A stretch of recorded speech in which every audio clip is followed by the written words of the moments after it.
Personalities are very different. And yeah, so the point is, typically, we may be, can I have the other mic? We may be enabling only part potential. We may be enabling only part potential. A different way of looking at it will help us understand true potential. Now, typically, every person is born unique. No two people are alike. So if you know one child with autism, you do not know the other child. So first we'll start with ourselves and MI.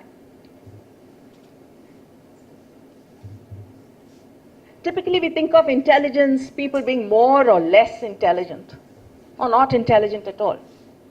Multiple intelligences puts it on its head. It was discovered by, posited by Dr. Howard Gardner in the 1980s.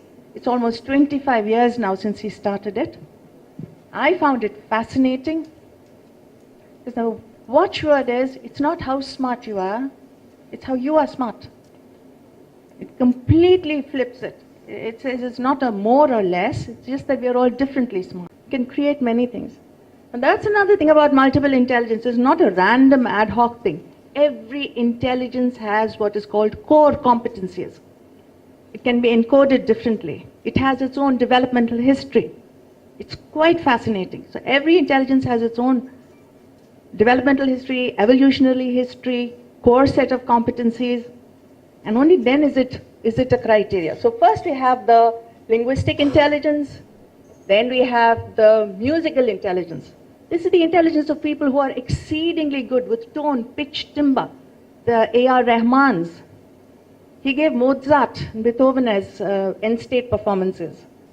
Howard Gardner took people who had done extraordinarily well in life, and from there he built up the intelligence. I think Beethoven couldn't hear, but in his mind's ear he could hear 400 instruments playing simultaneously. What a mind, what a mind. In autism often it's hidden. And we are busy fixing, say sorry, say thank you.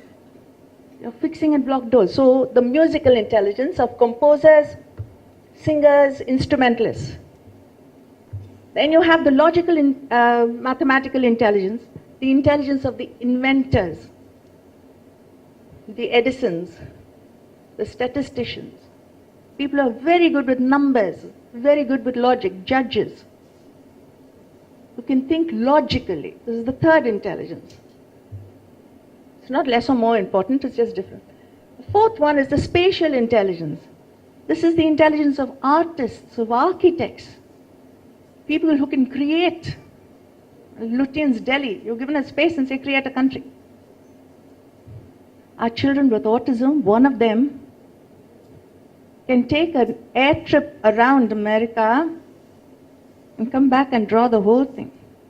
One glance. You look it up on YouTube. Vishwanathan Anand, if you're struggling to fix one game, he's a grandmaster. He watches 100 games, he knows 10 moves ahead.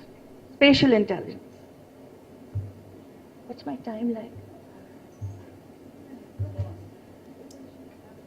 I have this and autism. Is it okay? Then we have the bodily kinesthetic intelligence. Oh. Then we have the bodily kinesthetic intelligence. This is the intelligence, the sportsman. People who are very good in dance. The gymnasts, the Parker people. We have started using Parker for our children with autism. Parker, extraordinarily good with the body and control of hands, dexterity. The surgeons, craftsmen, porters, pickpockets. You can use your intelligence in which way. The person who is exceedingly good at linguistic intelligence can send hate messages. The person who's a logical mathematical can create all this or a bomb. I mean, how you use it is different. But here's an intelligence, a body kinesthetic intelligence. Then you have our yoga practitioners, therapists. And then you have the naturalist intelligence. This is the intelligence of people who are very good at flora and fauna, animals, plants, extraordinarily good. Oceanographers, veterinarians, zoologists.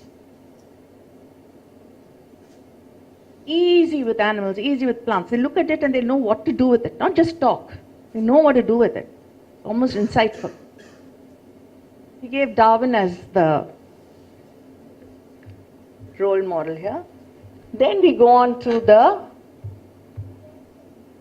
very, very important for all of us working with people, whether we are doctors or therapists or whatever realm, are the person's intelligence, the EQ, the interpersonal intelligence, the ability to get along with people, to be team leaders. You'll find anyone who's at the top of their professions or good teachers, good parents, have extraordinarily good, what do you need in this? Empathy and social skills. The very empathy we want from children with autism is what we need to have when we work with them. I need to understand that you do not understand. How can I make you understand? That is empathy. So he gave Mahatma Gandhi as an end state performer here. He said alone he was able to take take India to freedom. This is interpersonal intelligence. Hallmarks are very good with people, social skills, can make out how people are, can resolve conflicts, persuade, guide, lead. That is here. And then we'll have the intrapersonal intelligence. This is not just a picture which is not spiritual. Every intelligence can be spiritual, by the way. This is my own finding. There is a point at which you drop your ego and your work speaks. That is spiritual. In autism, it's already there. They have no ego. Intrapersonal is your ability to know your own strengths and weaknesses, to be able to persevere, self-motivate, put away short-term gains for long-term ones, true leaders of mankind. He gave Freud here, but anyone who's good with this. This is very important for all of us working. Now here's the thing, these 8 intelligences work in harmony. We're talking about these 100 billion neurons and these connections effortlessly working. So in everyday life, all these intelligences are working for us. But you will find there are some things you're better at than the other. Now inch it a little further, and that is autism. The others stay down, one peaks up. If you look at this, you'll tell me the one intelligence that our children with autism don't have. And what is that? Perfect, someone said it. What is that? Interpersonal. We are doing everything with interpersonal. I'm talking to you, you're listening to me, you're being polite, you're saying the right things. Interpersonal. The child with autism will have that in his thing, he'll get up and go away, and you'll say, how rude. Because that's the only lens we are using.